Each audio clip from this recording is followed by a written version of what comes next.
சென்னை 25/2/2026. கனவுப்பூ. 1899வது கதை. பயிற்சி மையத்துக்குள் நுழைந்தவுடன் முதல் பெயர் பலகையே எங்கள் மனதை கவர்ந்தது.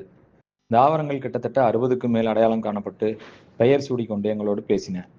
இட்லி பூ என்று பரவலாக தெரிந்திருந்த பூ வெச்சி பூ என்று தெரிந்தவுடன் சங்க காலத்திலே நிறை கவர்தல் என்று சொல்லப்பட்ட பகைவர்களின் மாடுகளை பிடிக்கப் போகும் பொழுது வீரர்கள் வெற்றிப்பூ சூடினார்கள் என்ற செய்தியும் விரிந்தது.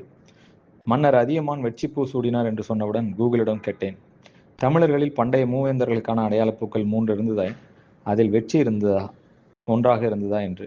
அதை தேடுவதற்கு முன்பு GLP-1 என்றால் என்ன என்று தேட வேண்டும் அப்பா என்றால் முன்னிலை. நானும் நேற்று ஏதோ செய்தியில் GLP என்றால் அமெரிக்காவில் விதிக்கப்படும் புதிய வரி ஏதாவது இருக்கும் என்று நினைத்தேன். பிறகு GST மாதிரியே ஏற்றுமதி இறக்குமதி விதியோ என்றும் யோசனை போனது.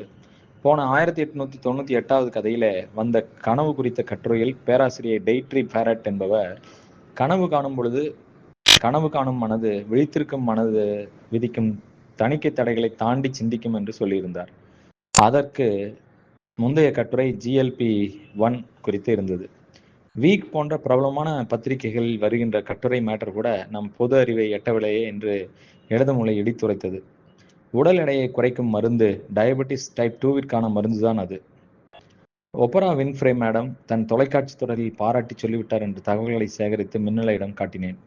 மூவேந்தர்கள் சோழர் ஆத்தி, சேரர் பனை, பாண்டியர் வேம்பு என்று மலர்களை எடுத்துச் சூடி மகிழ்ந்த தகவலும் தக்க நேரத்தில் வந்து சேர்ந்தது.